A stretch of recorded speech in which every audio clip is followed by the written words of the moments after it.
Note come up. So fantastic. Right, brilliant. Well, firstly, thanks very much for everybody coming along this morning. Um, so this is a lot of what I do is around business development and everything else, and basically supporting business owners and help them, give them the skills to help implement and grow their business and everything, skills to implement and ways to grow the business. And probably amongst other things, one of the most common problems people I work with have is the effectively generation of new business. Because new business is the hardest type of business to secure. So really what it is about, okay, how do you go about and find new business in the best, most efficient and most possible way? So cold calling can yield good results, but it's very time consuming. It's quite demoralizing. Let's face it, it strikes the fear of God into a lot of people as well because it feels so uncomfortable. So one of the things is when you suggest cold calling to people, they do tend to sort of um, shrink back into the background, go, no, not doing that, can't do that, never going to do that, or anything like that. And I totally get that. But however, with referrals, it's a huge untapped possibility for new business. There's no need to do any cold calling. And if it's done effectively, instead of getting the cold shoulder when you speak to a new prospect, they're usually grateful to hear from you because the leads are generally quite warm. So essentially today, what we're going to look at is 4 strategies that you can employ to generate new business and warm opportunities within your business. So let's kick this off. So the first thing is, what is a referral strategy? So that pretty much describes a referral strategy, a structured process using word of mouth marketing to generate new business opportunities by leveraging existing relationships. Now, the important statement here is leveraging existing relationships. And the reason that is when you're using an existing relationship, people know you, they trust you, they like you, and they know you're good at what you do. So that's the reason that you use these relationships. So the benefits of referral. So firstly, it's an incredible tool to grow your business. Personally, I've seen businesses grow from scratch to over £1 million purely on referral marketing. And it is that powerful. If done properly, it is that powerful. Um, Secondly, with a referral, it's so powerful purely because when you refer someone, it's your reputation on the line. So what I mean by your reputation on the line, if you're referring somebody in, the person you're referring in knows, or you're referring to knows that the person you're mentioning or you're passing their details of is good, because you wouldn't recommend them if they weren't. Because if they were poor at what they did, then basically you're putting yourself in a position where you're making yourself look silly. So that's the thing. You'd never give someone a referral who you don't rate. It's quite simple. You just wouldn't actually do it. So that's the other thing. So referrals are very, very much based on trust. When a referral is made, someone has a need, you recognize that someone has got a need. They may have asked for it. They may have asked if you know anybody who can do something, and you passing that referral acts as an endorsement. So, you could be at a barbecue, for example, a family barbecue or something like that, and somebody within the barbecue turns around to you and says, "Do you know a good plumber, or do you know a good electrician, or something like someone, somebody in the trades?" And if you pass their name across and you say, yeah, this person's great, they're always clean, they always arrive on time and everything, and they're priced very, very reasonably, people are much more likely to take a call from that person. So like I say, it is a warm opportunity, and if you listen to the needs of people, you can start passing referrals quite easily. Because it's a warm lead, the trust is there in the first place, or is partly there in the first place. And it's as a result of that, it makes it a faster sales cycle. So you know that there's a need, you've identified there's a need, you've passed the right person across, and actually all it takes is for that person to impress the person that they're talking to. So that's part of again, another reason as to why it's a faster sales cycle. If you build a network of referral partners, you can generate lots of new business and then retain them as clients. And what that does is that helps to build your client base. And then those people could refer you as well. So it can contribute to really good sustainable growth. And if you use it if you structure it in the right way, if you structure your referral processes in the right way, then you can actually grow the business quite quickly and quite considerably. But it's about making sure that this becomes your primary kind of source of generating new business. Um, if you're getting referrals from a contact, you're more likely to refer them on as well. So what that does is that will just strengthen the relationship between the person that you've referred and the person that you're referring. So really, it's a way to build a bond between somebody. So let's face it, if I was giving plenty of referrals to somebody, then they're going to sit there and they're going to be grateful for the fact that I've passed the referrals across to them. And also they're going to want to try and pass referrals to me because I'm helping them and they want to help me as well. That's one way of doing it. The other way of doing it as well is, sometimes some people pay a commission for the value of the referral, maybe a 10% commission on the value of the referral or something like that. And again, it shows gratitude and appreciation for that, for the actual referral. Now, back in the day, if you passed a commission on to somebody who'd given you a referral, people used to frown on it. They don't so much now. It's one of those things that's seen as a business transaction, and that's fine. It's not seen as bribery or anything like that. Um, but one of the things that I do personally, if somebody passes me a referral and I do get commission from it, I do say to the person that I'm actually referring, yeah, I get a small commission on passing that referral across, just really just really for the benefits of clarity and openness and transparency more than anything else. And finally, it's the cheapest form of marketing. I genuinely believe that. It just costs you time. And that's the only thing it really, really costs you. So it's very cost effective. You have to put time into it. Referrals don't happen just off the back of a brief conversation. You have to build that relationship, and that's where you put the time into it. But actually, if you do it properly, you can generate quite a lot of business. So moving on to the things to consider, excuse me, it is first things first, it is a win-win-win situation. Yes, I know there are 3 wins in there, but that's why there is a reason why the 3 wins are in there. The first win is the client gets their problem solved. The second win is the person who giving the referral receives kudos for a good introduction. And the third person, the person who's referred, gets the business. So it is a win for everybody in the loop. Secondly, we all have, there you go, the third one now. Secondly, we all have relationships, both different in different networks and networks everywhere. Both business and personal, when you're walking the dog or you're taking the kids to school or whatever it might be, stood on the side of the football pitch watching the football, or even in a business environment, we have a network, a personal network and a business network. The skill is identifying who in your network would be good potential referrers. So these are people that you have a very good relationship with. These are people that understand your business. And most importantly, these are people who can recognize a need and can understand how to pass that referral across. So that's something that's really important when you're identifying your referral partners. The value in your clients is in your network. I say this all the time to everybody that I speak to. The value in your network is in your clients. You just have to find it. Now, people who move out of an employed role, they often think they're starting completely from scratch. They're not. If you have a network, for example, on LinkedIn or on Facebook, reach out to that network because you'll more than likely find there are people within that network who do require your services. So the value in your network, in your new clients, is in your network. And also the way I look at it is, and LinkedIn does it very, very well, you look at first degree connections and second degree connections. And outside of the online space, you have first degree connections and second degree connections. Now, the second degree connections are the people that you don't know, but people who you know. So that's also where the value is in your network. So you have to assume that secondary connections are in your network. You just don't know them yet. So always think about that. It's something really, really worth considering. And finally, the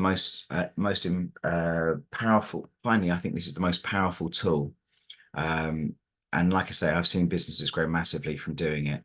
Word of mouth referrals are very, very good, and they do really, really open doors for you. So I mentioned at the beginning, there are 4 types of referral strategy. So I'm just going to go through these 4 now. So the first one is something called strategic alliances. So strategic alliance is basically where you get groups of businesses that share the same target market but are non-competing. So let's look at trades as an example. So you might have a bricklayer, you might have somebody who does groundworks, you might have somebody who does plastering, you might have somebody who does electrics, plumbing, and they all sit together. Now, these people they don't compete with each other. However, they have the same client base, and that's what a strategic alliance is about. Now, the principle behind a strategic alliance is what you do is you meet regularly. So you meet maybe once a month, maybe twice a month, depending on how often you can meet. Maybe it's in a pub, maybe it's one evening, something like that. But it's structured. You all know when you're going to meet, and you all make that commitment to turn up. So there's a definite high level of commitment there. You all understand and know what each other does, so you have that high level of trust, and you have to get to understand each other's businesses, and you do that through having strong one-to-ones with each other. And strong, what I mean by a strong one-to-one is when you're not talking about the weather and the dog, and you're not talking about what you had for lunch or anything like that. You're actually talking about something that's business related, and the challenges that you're facing within your business, the opportunities that you've got within your business, the opportunities that you've got for the other people that you're doing. So that's what I mean by having a proper structured one-to-one, not just a general chit chat. But obviously you need to have an element of that general chit chat because you need to build that relationship in the first place. So the idea behind a strategic alliance is you meet once a month, and then you talk about the business that you're doing, and then you see if there anybody else within that group has wants an introduction to that person that you're doing that work for. So it works very, very well. If you think about the different kind of net markets that you're in. So if you're in the financial industry, it might be that you would want to meet with a mortgage advisor, a commercial finance person. You might want to have an insurance person in there, maybe an accountant, something like that. All of you are non-competing, but all of you have the same sort of client base. So that's what I mean about a strategic alliance. It's about building something that actually works for all of you, and that all of you can pass business towards each other. Like I say, does take time. There is an element of commitment involved in it. But actually, when it works very, very well. The next one is something called a client referral strategy. So this is getting clients to refer you and maybe giving an incentive for that referral. Now that could be, the incentive could be something along the lines of, a gift card. It could be a commercial commission or something like that, a monetary commission. It could be something along those sorts of lines. But essentially, it's very, very process driven. And what you do is you set this up in such a way that your clients are so happy with you that they want to pass your name on to people who they know. So what it is, the way this works is, firstly, you do a great job. Customer service is excellent. The client is very happy with the job you've done. You've provided them with exactly something that they've asked for, and they're just really, really pleased with everything. So they've got that, and on their client feedback, they've given you that information, and they've basically told you that, or you asked them either on a client feedback form, maybe you do a customer survey or something along those sorts of lines, or you just have an end of job conversation with them, and then you ask them if they would be happy to recommend you or something. So if they are happy to recommend you, then that's great, because that leads you on to the next stage. So what you do is you ring them up and you say, let me tell you about my client referral program. So your client referral program could be something along the lines of, you might give them a gift card. You might give them a discount on the next order. You might give them a kickback on the job that you're doing. You might decide the person that they refer to and themselves may get a discount on the next job that you do for them, or something along those sorts of lines. So you create an incentive for them, or make something worthwhile for them to do the job. So that's the next stage, is putting that incentive in place. And you explain to them that when they pass that referral across to you, as long as that referral goes live and you do a job from it, then you're happy to give that, you're happy to give that incentive, that discount, or whatever it might be. And then the last stage is you ask them if they know anybody they could introduce you to. And you might be able to give them some business cards, or you might be able to give them some flyers or something along those sorts of lines, where they can then spread that out to their network. Now, this works particularly well if you do work, let's say you're doing work in a business to consumer space. Let's say your client base is, your demographic is, for example, older people. Then and you are you're doing some work for example, for a lady who works and is involved within the WI as an example. She can take your flyers along. She could then potentially pass your flyers around her WI meeting.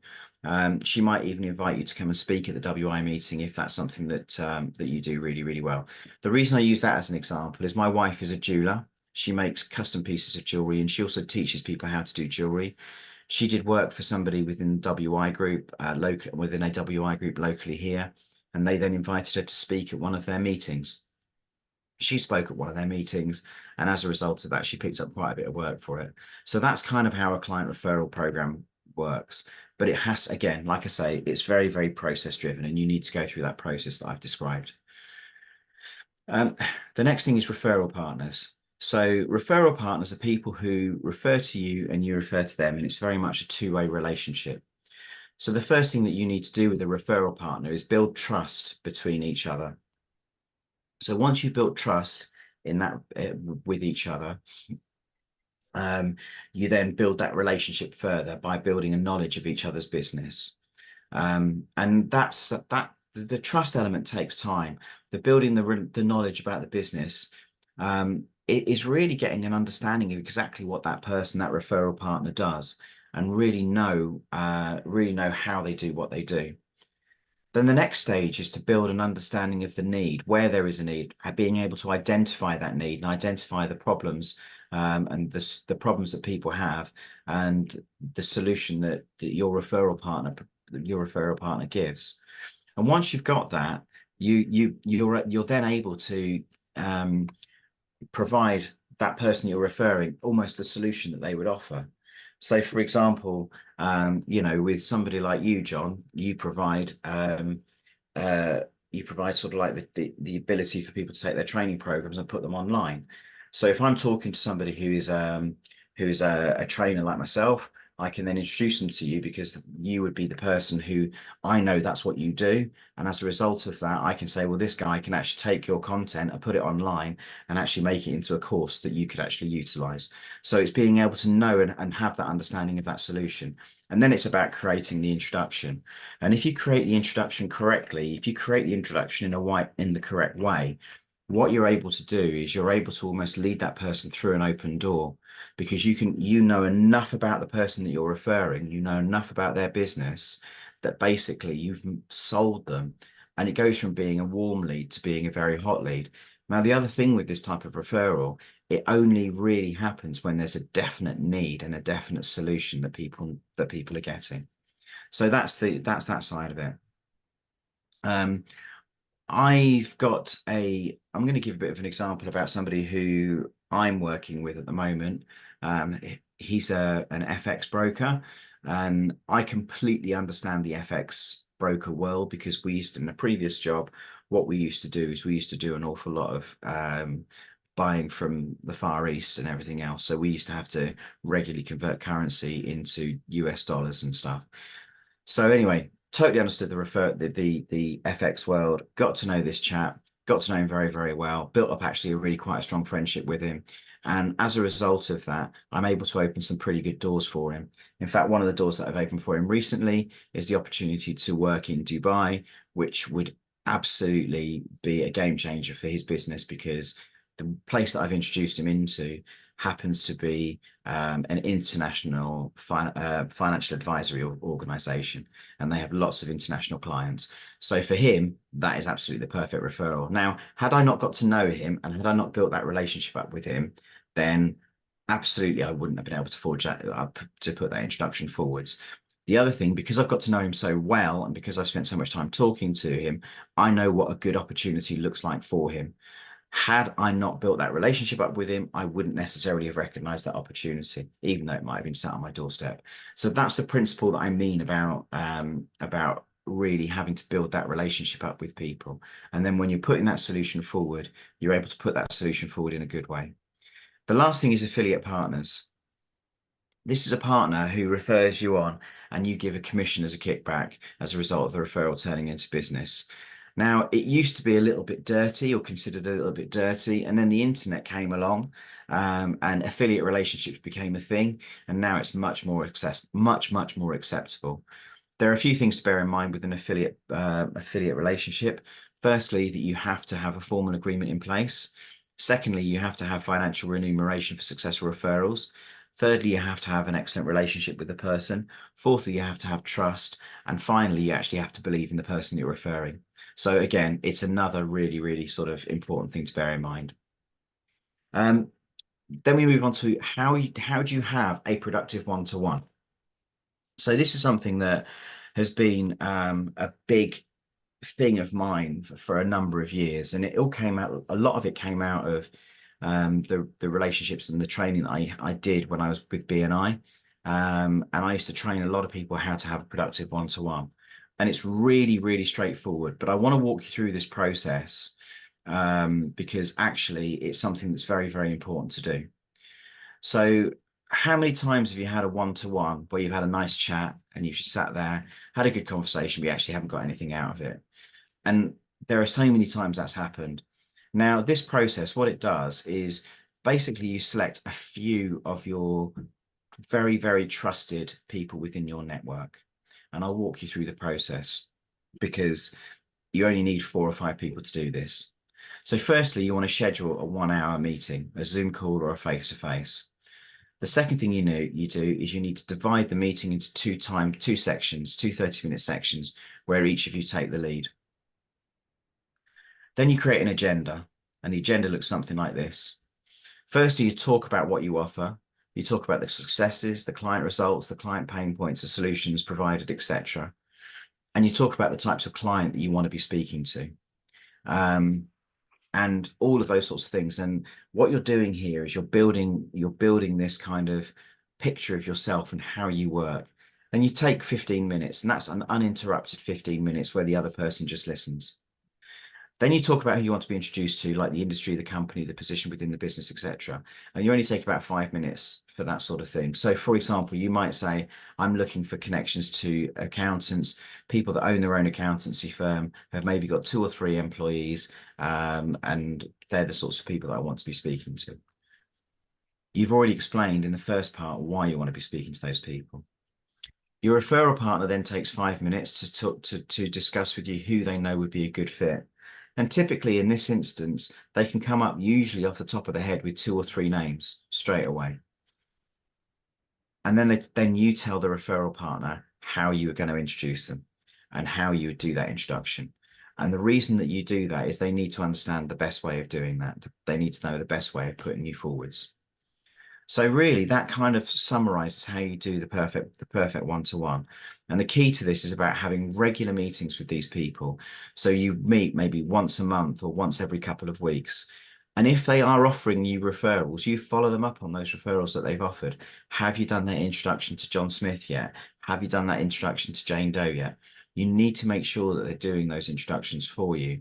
And likewise, they need to do the same for you. And you have to show that commitment that you're doing those introductions as well.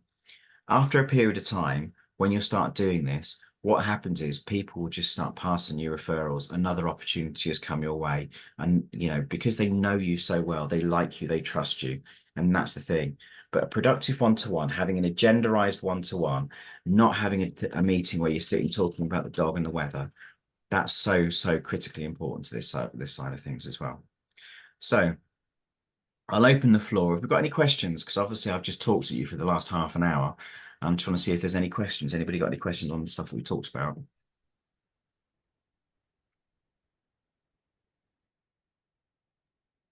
Silence at the other end of the phone. So if you do have any questions, then please feel free to sort of drop me a line if there's anything you want to talk about with this, because actually, sometimes I realize that this could be, me talking for a long period of time. But just to sort of give you a bit of an idea, there's three things that I do really. So the first thing I do mentoring. I work one-to-one with people and mentor them on a one-to-one basis. The second thing I do is I do peer groups. And the peer groups are group situations where we go through and we discuss business needs. And I've got two versions of that. But the first version is basically giving people the opportunity to build a foundation for their business. And the third one I do is another group session called Masterminds, where people who are a little bit more experienced within business get together. And what we do is we meet once a month and then we discuss various different things. So if you wanted to get in touch with me, these are my details. So feel free to give me an email or give me a call or something along those sorts of lines. And thank you very much for coming along. I really do appreciate it. And what I shall do is I shall stop the recording. There we go.